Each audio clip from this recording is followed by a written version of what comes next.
श्री गणेशाय नमः। जय श्रीमन नारायण। प्रिय भक्तगणों, जीवन में कभी ना कभी मनुष्य को कुछ ऐसी मुश्किलों का सामना करना पड़ता है जब उसके पास समस्या का कोई समाधान नहीं होता। ऐसे में श्री गीता की मदद से वह समस्याओं का समाधान पा सकता है। साथ ही गीता के अध्याय का महत्व पढ़ने से व्यक्ति को मोक्ष मिलता है। लक्ष्मी जी ने पूछा, है स्वामी, श्री गीता के पाठ करने वाले को छूकर भी कोई जीव मुक्ति हुआ है? तब श्री नारायण जी ने कहा, है लक्ष्मी, तुम्हें मुक्ति की एक पुरातन कथा सुनाता हूँ। गंगाजी के तट पर एक काशीपुर नाम का एक नगर है। वहाँ एक वैष्णव रहता था। वह नित्य गंगा स्नान पर श्री गीता के चौथे अध्याय का पाठ करता था। एक दिन साधु वहाँ बैठ गया और बैठते ही उसको निद्रा आ गई।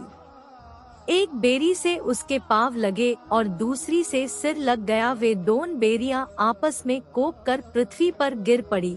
उनके पत्ते सूख गए। परमेश्वर की इच्छा से वह दोनों बेरियां ब्राह्मण के दो कन्याएं हुई। फिर ब्राह्मण के घर जन्म लेकर उन दोनों कन्याओं ने तपस्या करना आरंभ कर दिया। जब वे दोनों बड़ी हुई तब उनके माता पिता ने कहा, है पुत्रियों, अब तुम्हारा विवाह करते हैं।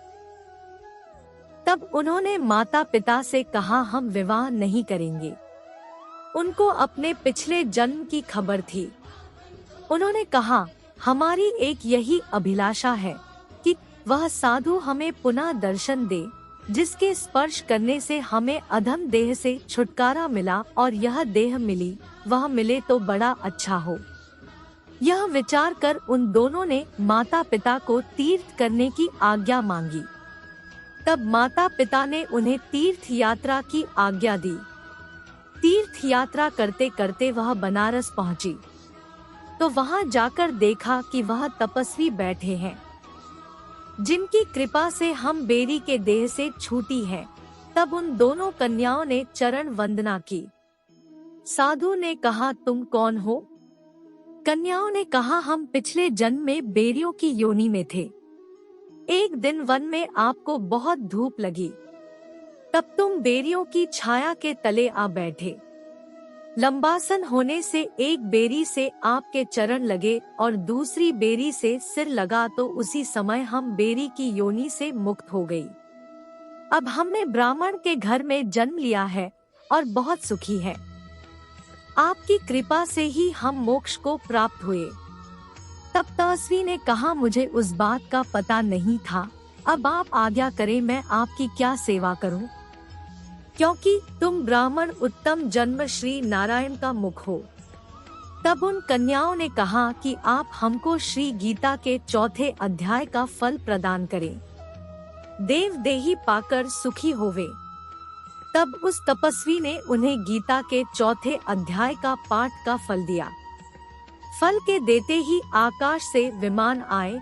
तब उन दोनों देवी देही पाकर बैकुंठ के लिए गमन किया। श्री नारायण है लक्ष्मी, यह चौथे अध्याय का महत्व है। श्री कृष्ण ने कहा, मैंने इस अविनाशी योग विधा का उपदेश सृष्टि के आरंभ में विवस्वान सूर्य देव को दिया था। विवस्वान ने यह उपदेश अपने पुत्र मनुष्यों के जन्मदाता मनु को दिया और मनु ने यह उपदेश अपने पुत्र राजा इक्ष्वाकु को दिया। हे परंतप अर्जुन, इस प्रकार गुरु शिष्य परंपरा से प्राप्त इस विज्ञान सहित ज्ञान को राजऋषियों ने विधि पूर्वक समझा, किंतु समय के प्रभाव से वह परम श्रेष्ठ विज्ञान सहित ज्ञान इस संसार से प्रायः छिन्न भिन्न होकर नष्ट हो गया।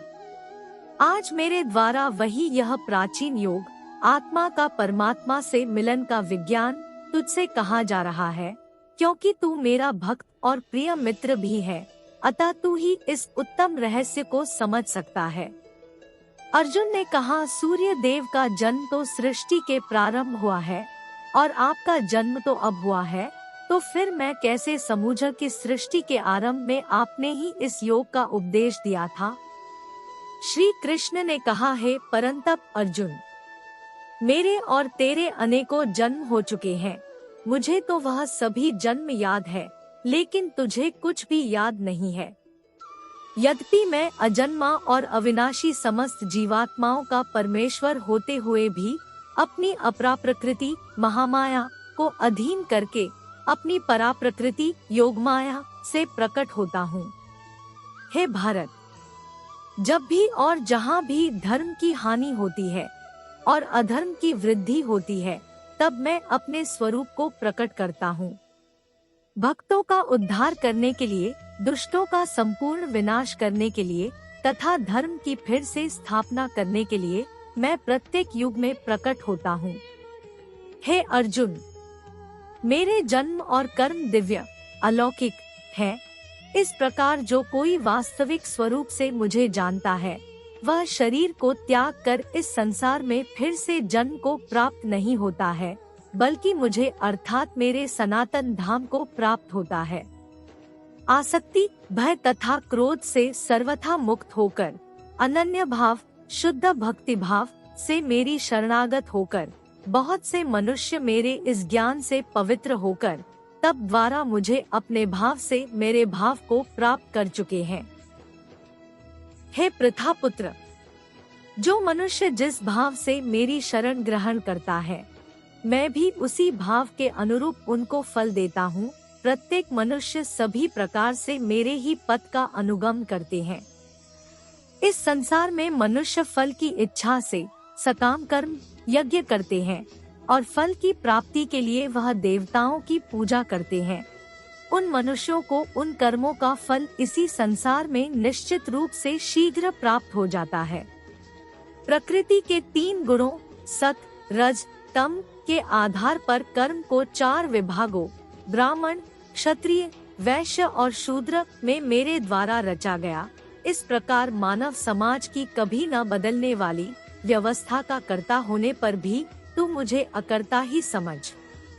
कर्म के फल में मेरी आसक्ति न होने के कारण कर्म मेरे लिए बंधन उत्पन्न नहीं कर पाते हैं।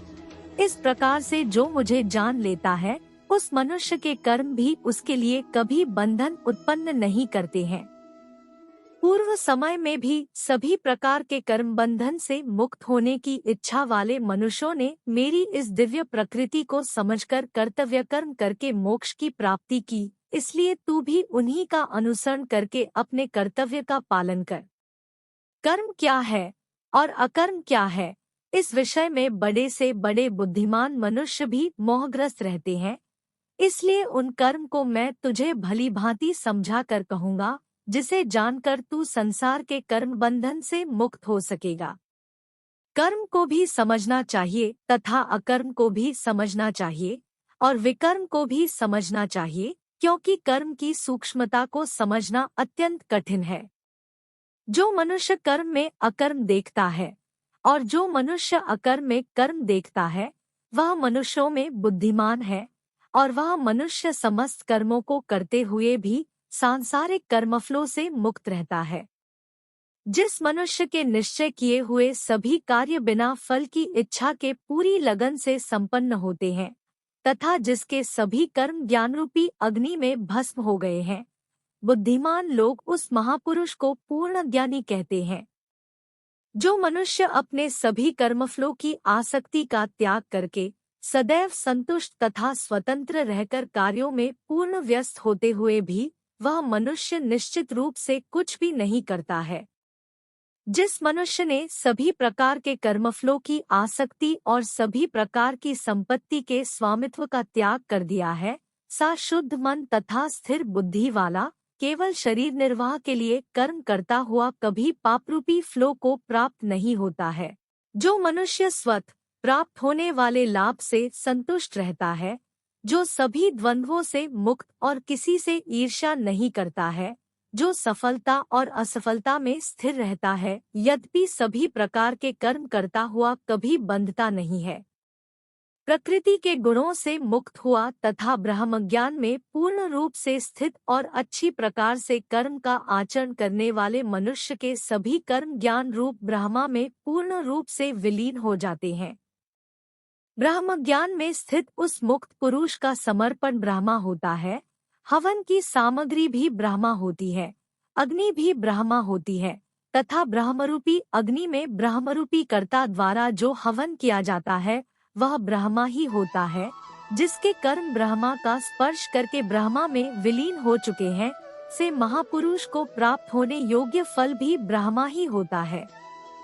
कुछ मनुष्य अनेक प्रकार के यज्ञों द्वारा देवताओं की भली भांति पूजा करते हैं और इस प्रकार कुछ मनुष्य परमात्मा रूपी अग्नि में ध्यान रूपी यज्ञ द्वारा यज्ञ का अनुष्ठान करते हैं। कुछ मनुष्य सभी ज्ञान इंद्रियों के विषयों को संयम रूपी अग्नि में हवन करते हैं और कुछ मनुष्य इंद्रियों के विषयों को इंद्रिय रूपी अग्नि में हवन करते हैं। कुछ मनुष्य सभी इंद्रियों को वश में करके प्राणवायु के कार्यों को मन के संयम द्वारा आत्मा को जानने की इच्छा से आत्मयोग रूपी अग्नि में हवन करते हैं। कुछ मनुष्य धन संपत्ति के दान द्वारा, कुछ मनुष्य तपस्या द्वारा और कुछ मनुष्य अष्टांग योग के अभ्यास द्वारा यज्ञ करते हैं। कुछ अन्य मनुष्य वेद शास्त्रों का अध्ययन करके ज्ञान में निपुण होकर और कुछ मनुष्य कठिन व्रत धारण करके यज्ञ करते हैं। बहुत से मनुष्य अपानवायु में प्राणवायु का, उसी प्रकार प्राणवायु में अपानवायु का हवन करते हैं तथा अन्य मनुष्य प्राणवायु और अपानवायु की गति को रोककर समाधि में प्रवृत्त होते हैं। कुछ मनुष्य भोजन को कम करके प्राणवायु को प्राणवायु में ही हवन किया करते हैं। ये सभी यज्ञ करने वाले यज्ञों का अर्थ जानने के कारण सभी पाप कर्मों से मुक्त हो जाते हैं। हे कुरुश्रेष्ठ अर्जुन, यज्ञों के फल रूपी अमृत को चखकर यह सभी योगी सनातन परब्रह्म परमात्मा को प्राप्त होते हैं और यज्ञ को न करने वाले मनुष्य तो इस जीवन में भी सुखपूर्वक नहीं रह सकते हैं, तो फिर अगले जीवन में कैसे सुख को प्राप्त हो सकते हैं। इसी प्रकार और भी अनेकों प्रकार के यज्ञ वेदों की वाणी में विस्तार से कहे गए हैं। इस तरह उन सबको कर्म से उत्पन्न होने वाले जानकर तू कर्म बंधन से हमेशा के लिए मुक्त हो जाएगा। हे परंतप अर्जुन, धन संपदा के द्वारा किए जाने वाले यज्ञ की अपेक्षा ज्ञान यज्ञ अत्यंत श्रेष्ठ है तथा सभी प्रकार के कर्म ब्रह्म ज्ञान में पूर्ण रूप से समाप्त हो जाते हैं। यज्ञों के उस ज्ञान को तू गुरु के पास जाकर समझने का प्रयत्न कर। उनके प्रति पूर्ण रूप से शरणागत होकर सेवा करके विनीत भाव से जिज्ञासा करने पर वे तत्वदर्शी ब्रह्मज्ञानी महात्मा तुझे उस तत्वज्ञान का उपदेश करेंगे। हे पांडुपुत्र, उस तत्वज्ञान को जानकर फिर तू कभी इस प्रकार के मोह को प्राप्त नहीं होगा तथा इस जानकारी के द्वारा आचरण करके तू सभी प्राणियों में अपनी ही आत्मा का प्रसार देखकर मुझ परमात्मा में प्रवेश पा सकेगा। यदि तू सभी पापियों से भी अधिक पाप करने वाला है तो भी तू मेरे ज्ञानरूपी नौका द्वारा निश्चित रूप से सभी प्रकार के पापों से छूटकर संसार रूपी दुख के सागर को पार कर जाएगा। हे अर्जुन, जिस प्रकार अग्नि ईंधन को जलाकर भस्म कर देती है, उसी प्रकार यह ज्ञानरूपी अग्नि सभी सांसारिक कर्मफलों को जलाकर भस्म कर देती है। इस संसार में ज्ञान के समान पवित्र करने वाला निःसंदेह कुछ भी नहीं है। इस ज्ञान को तू स्वयं अपने हृदय में योग की पूर्णता के समय अपनी ही आत्मा में अनुभव करेगा। जो मनुष्य पूर्ण श्रद्धावान है और जिसने इंद्रियों को वश में कर लिया है, वही मनुष्य दिव्य ज्ञान को प्राप्त होकर वह तत्क्षण भगवत प्राप्ति रूपी परम शांति को प्राप्त हो जाता है। जिस मनुष्य को शास्त्रों का ज्ञान नहीं है, शास्त्रों पर श्रद्धा नहीं है और शास्त्रों को शंका की दृष्टि से देखता है, वह मनुष्य निश्चित रूप से भ्रष्ट हो जाता है। इस प्रकार भ्रष्ट हुआ संशयग्रस्त मनुष्य न तो इस जीवन में और न ही अगले जीवन में सुख को प्राप्त होता है। हे धनंजय, जिस मनुष्य ने अपने समस्त कर्म के फलों का त्याग कर दिया है और जिसके दिव्य ज्ञान द्वारा समस्त संशय मिट गए हैं, ऐसे आत्मपरायण मनुष्य को कर्म कभी नहीं बांधते हैं। अथ हे भरतवंशी अर्जुन, तू अपने हृदय में स्थित इस अज्ञान से उत्पन्न अपने संशय को ज्ञानरूपी शस्त्र से काट और योग में स्थित होकर युद्ध के लिए खड़ा हो जा। तत्सदिति श्रीमद्भगवद्गीतासूपनिषत्सु ब्रह्मविद्यायां योगशास्त्रे श्रीकृष्णार्जुन संवादे दिव्यज्ञानयोगो नाम चतुर्थोऽध्याय। इस प्रकार उपनिषद, ब्रह्म विद्या तथा योगशास्त्र रूप श्रीमद् भगवद गीता के श्री कृष्ण अर्जुन संवाद में दिव्यज्ञानयोग नाम का चौथा अध्याय संपूर्ण हुआ। जय श्री कृष्णा। आज की आपको यह वीडियो कैसी लगी? अगर वीडियो अच्छी लगी हो तो वीडियो को लाइक, शेयर और चैनल को सब्सक्राइब कर दीजिएगा। कमेंट में जय हरि कृष्ण लिख दीजिएगा। धन्यवाद।